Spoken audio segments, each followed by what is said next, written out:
Greetings, greenhouse people, and welcome to another installment of Tech on Demand, where our goal is always to bring you tips and tricks and information to produce your best crops ever. I'm your host, Bill Calkins, and I'm happy to be joined by Dr. Todd Cavins, a technical manager for Ball Horticultural Company and part of the Ball Tech on Demand team.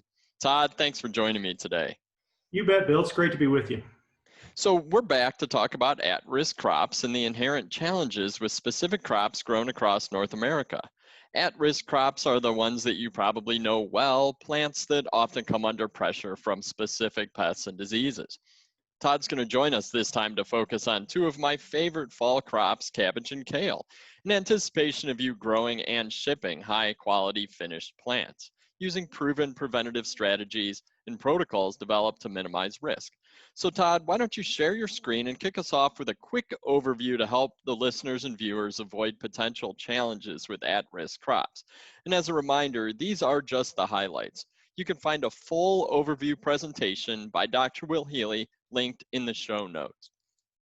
All right. Well, thanks, Bill. Well, speaking of Dr. Healy's presentation, this slide is actually from his presentation. I did actually modify it just a little bit, but definitely go back and watch some of his presentations. Bill, you and I have had other conversations about high risk or at-risk crops as well. So we just had a discussion not too long ago about peppers. So a lot of the things we're going to discuss today are actually very similar to the pepper discussion. And those things that Will talked about in his conversation with you are highly critical. Things like using the correct inputs, making sure it's tested seed, or that your URCs or liners come from a reliable source that has a great sanitation program. Talk about you and your facility, make sure you have a great sanitation program. Is your facility clean, free of weeds and debris? And have you used a really good disinfectant and sanitizing program to make sure that you're giving yourself the best option? Also, one of the things I added here that's a little different that Will maybe didn't have on the slide, but I'm sure he discussed, was clean hands. As we talk about cabbage and kale today, the reason I put this in here is because I worked with a grower a few years ago, and we were pretty much able to determine that the disease, the black rot, or bacterial leaf spot we're going to discuss today came in on a worker's hands, okay? Then, hey, optimum cultural protocols. Give the plants the best fighting chance. Treat them right, know what they need, provide them the correct light intensity, temperatures, and fertilizers and things like that. When you do apply pesticides, right chemical at the right time, make sure that the one you're applying is actually going to target the pest or disease that you're trying to battle at the time, or more importantly, prevent. I want to encourage you to think about all of your pesticide applications, be it insecticides or fungicides or what have you, that they are preventative in nature, okay? And then the other thing, hey, monitor. Really think about your pest and disease program as one of the integrated pest management. Let's think about preventing before the problem occurs. Awesome. I think that gives the listeners and viewers the basics. So let's turn our attention to cabbage and kale, which are on the menu for today, no pun intended. Can you start by sharing some of the risk factors specific to these crops? I think you're going to talk a lot about bacterial leaf spot, like you said, or black rot, and that sounds pretty scary. It does sound scary, and it can be pretty ominous to deal with. But that's what we'll talk about primarily today. Brassica, we're talking about cabbage and kale, and a lot of these crops we think as different crops. They're really the same species, genera and species. They're actually just different varieties. So cabbage and kale actually have the same scientific name. They have just a variety difference after them. So what does that mean? They look alike, they act alike, they get the same pest and disease problems, okay? So we're gonna talk about bacterial leaf spot, or what in the vegetable industry they call black rot. And yeah, it's kind of nasty. It's tough to deal with. It's tough to eradicate. So kind of along the same lines, when we had a discussion about peppers, it also gets xanthomonas leaf spot, but it gets a different pathovar or variety of that bacterial leaf infection. So a lot of the same things that are in fact the same things you would do to prevent bacterial leaf spot on peppers and most other crops applies to your cabbage and kale as well. So Let's talk about what that looks like. We're usually dealing with kind of erratic or irregular brown to black spots. And if the foliage has been wet or wet recently, they'll look like a very much a greasy appearance, okay, or water soaked appearance. That's kind of one of the things that, although we can't always make a good diagnosis with our eyes, it's kind of one of the clues that leads us into this is bacterial, that greasy look, okay? Now, sometimes your plant varieties you're growing maybe a darker leaf, and those symptoms can be pretty hard to detect until we get a little bit more advanced, where we might be getting some of the chlorosis or some of the spots drying out over time. One of the things that's also kind of a clue on cabbage and kale on bacterial leaf spot is that bacteria, while it splashes on the surface, or maybe it's possibly came through the seed, or it gets on the plants from blowing debris in the greenhouse, it'll set on the leaf surface, but it doesn't generally enter the leaf until we get a wound, like from an insect or mechanical damage, but oftentimes it enters on the edge of the leaves. The leaves have these little structures called hydrathodes, okay? And those are what help the plant regulate water and osmotic pressure. Those are open tubes to the inside of the plant, and that's where the bacteria go in. So these bacterial leaf spots, while you may not even notice some of the initial spotting, you may notice the chlorosis and the necrosis kind of forming in a wedge shape from the edge of the leaf down towards the petiole. So those are some of the symptoms.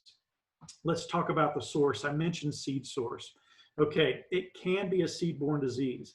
What I would encourage you to do, and that's what we do at Ball Seed, is we test our seed. We want to make sure we give you the best chance possible. So we test our seed, and we know that those tests come back negative for this disease. So is it a 100% fail-proof? No, nothing is in the plant world, but it's a great, great insurance policy. So make sure you have tested seed, okay?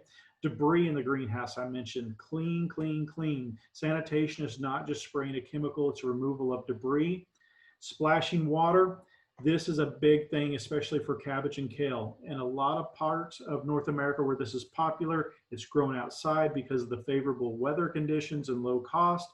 But grow this with drip tape or drip tubes versus overhead irrigation. There's some great research by Cornell University, and they showed, even when there's just a tiny, even no matter where the infection comes from, it's splashing water that makes it bad, okay? So avoid the splashing water. Again, wash your hands like we mentioned just a second ago, and just good pest management as well. While we don't think of insects as a primary vector or of spreading this disease, in theory they could. So, good pest management, keeping them nice and clean is a great strategy. And most of the time, if you're a grower that keeps your plants nice and clean from bugs, they're also nice and clean from diseases as well. Well, I think now that the faithful listeners know what to keep an eye out for, primarily bacterial leaf spot, and it's fantastic that you went through all of those sources, because I think that that's one that you may want to rewind and listen or watch this again and remember those sources, because that's going to be really key to preventing this problem. So now that we know all that, what are some strategies and controls to minimize and manage this risk? We want the best possible plants going out the door to retail customers who are definitely excited to decorate for the season. Okay, well, let's just go kind of down the list and recap. So starting with tested or treated seed, okay? That's the way you can do it. There are some resources to treat your own. Most growers find it cumbersome and they kind of compromise their germination. So just testing it and know that it's not in there in the first place is a great thing to do, okay? Or a great resource, or a great starting point. Then let's talk about the spray programs. There are a handful of things we can use to help prevent bacteria leaf spot, okay? We can't cure it once it gets there, but we can prevent it. But a key of this is your timing of those spray applications, okay? You want to begin a spray as soon as the cotyledons unfold, okay? Because there is a possibility that seed contamination from a seed coat, from the soil, from debris or splashing water, it happens. The plant foliage needs to be protected, so that means you need to apply it as soon as there is this young foliage growing out. So we use the hypocotyls, or the cotyledons, excuse me, as a good marker. As soon as they unfold, we need to be getting a spray program started. Another thing that I alluded to for outdoor growing is avoid that overhead irrigation. And really what we're trying to do is avoid wet foliage, okay? It needs the water to help it live, help it thrive, help it survive. So, you know, wet foliage is never a good thing for numerous diseases, including bacterial leaf spot. A little caveat to that, sometimes we just can't avoid it. And like in young plant situations, I mean, we just can't use drip tubes and very rarely you see that sub-irrigation for those. But a question to ask yourself is, how clean is your irrigation water? I've had a lot of growers that I've dealt with xanthomonas over the years, and they've reverted to injecting a disinfestant, something like a peroxide type or quaternary ammonium type chemical into their irrigation water, just to make sure it's nice and clean and that the pipes aren't, and the biofilm that's in the pipes aren't contributing to this. Another thing, from kind of a plant culture perspective, let's toughen those plants up, grow nice toned plants. So we want to think about our feed program when we're growing these plants. We don't want to give them excessive ammonium fertilizer. That's the nitrogen source that makes them soft and lush. It helps the plants get big, and if we need to size them up quickly, but it also makes them a little soft. When they have a soft surface, you know, the diseases can penetrate easier. Let's talk about irrigation. Okay, irrigation, we can use that to help control growth, but we don't want it to be excessively dry where we drought stress the plant, because anytime a plant gets stressed, it's going to be more susceptible to diseases and pests, okay?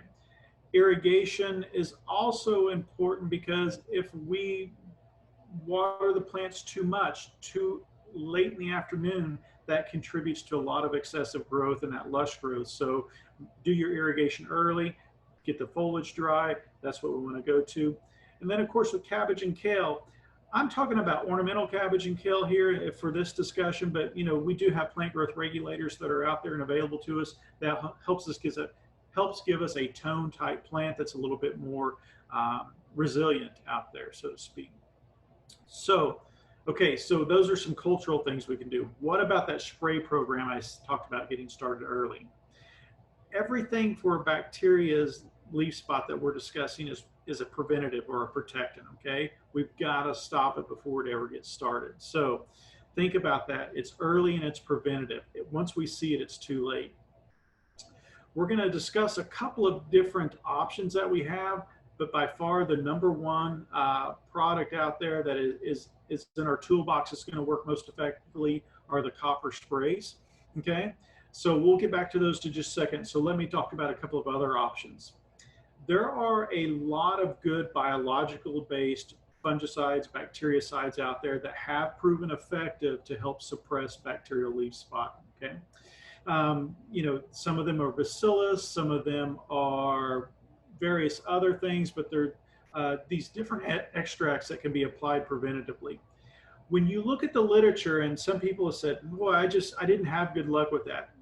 You know, sometimes they're not always as effective as a traditional fungicide or bactericide we might apply, but they're a good preventative. So be sure and read the label on those, get to know them, understand them, reach out to the representatives from those companies, make sure that you're storing them correctly, applying them correctly, so you give yourself the best opportunity. But things like cease, which is very popular out there, EcoSwing is gaining a lot of popularity, as well as triathlon, and a host of numerous others. There are good resources out there. So biological fungicides are a great, or bactericides are a great part of our chemical rotation program. Another thing that you can use is it's not a bactericide, but there's a couple of fungicides that actually help suppress bacteria a little bit. One of those would be mancozeb, another one would be daconil. And again, if you read the labels, they aren't necessarily labeled as bactericides, but there's good evidence that they work. And that should be part of a good, solid disease prevention rotation program. Some other things, I mentioned people are sometimes injecting things like Zerotol or Clean Grow in their irrigation water. There are also some folks who like to apply that as a preventative on the foliage, and there are labeled rates for that.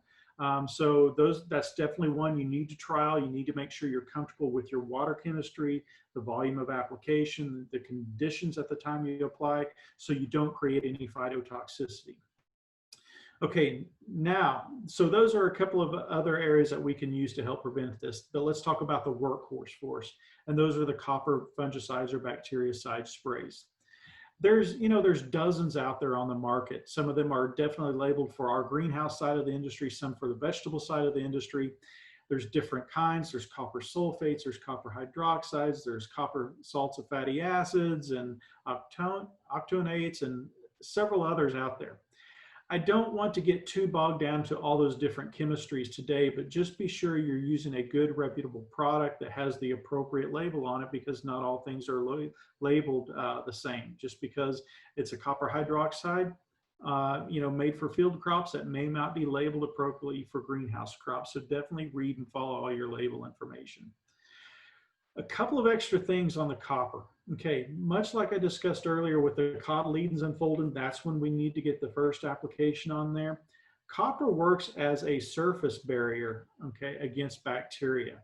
When you apply a copper spray, the copper, with the exception of phyton, most of the coppers just remain on the leaf surface, okay? They're in liquid, but they're not really soluble. So you've got this kind of solid copper laying there on the leaf surface, and that solid barrier is your protectant. So you can imagine if you spray this week and next week 2 more leaves unfold, okay?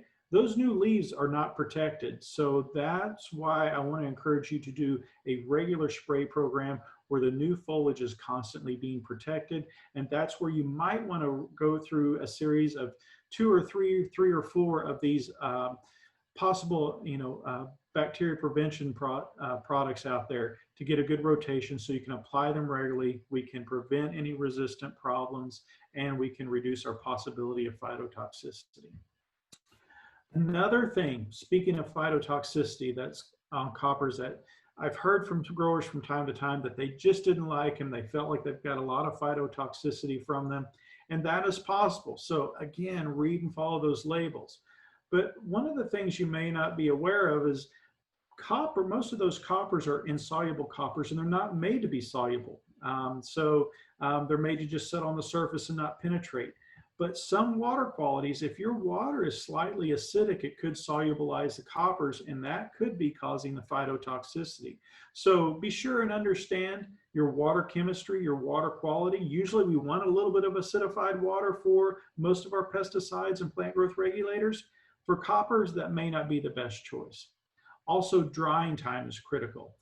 Coppers, so that if they set on a leaf a wet leaf for a long time, that can cause phytotoxicity. So spraying them early in the morning, where they might set wet for several hours, depending on your environment, or late at night, where they go wet into the night, are generally not good practices. So maybe a mid to late morning application may be the best for your scenario. But think about those things as well, as how you apply it, the volumes, the drying times, and your water quality. Wow, I think that's a lot of good information. The word of the day seems to be a rotation and staying on top of this. This isn't just spray once and you're done. And certainly a lot of environmental factors to consider. So be sure to make sure that you have good protocols in place at your greenhouse for managing the risk on your cabbage and kale. So finally, before we wrap up this discussion of cabbage and kale as at-risk crops, I want to call out some additional resources for you to check out. First is a set of at-risk crop guides or white papers that are available at ballseed.com/quickculture/production guides. You can find the link in the show notes for this presentation. We'll also make the slideshow available in a link in the show notes if you want to view some of the images that Todd shared, if you're just listening to this as a podcast. And also is the Tech On Demand podcast brought to you by Grower Talks. So in addition to episodes like this one and the one that Todd mentioned on peppers, we've done garden mums, we've done zinnias, with a lot more to come. This is a podcast brought to you by Grower Talks, and you're going to find many more covering a range of greenhouse-specific topics, with more being added all the time. So you can subscribe to Tech On Demand as a podcast on your favorite apps like Apple Podcasts, Google Play, Spotify, Stitcher, TuneIn, and plenty more, or visit growertalks.com/tech-on-demand. So Todd, thank you so much for this deep dive into cabbage and kale. And as always, for all that you and the technical services team do to help growers avoid pitfalls and ship optimum quality plants to market. I'm Bill Calkins with Ball Tech On Demand, wishing you a fantastic season. Take care out there, everybody.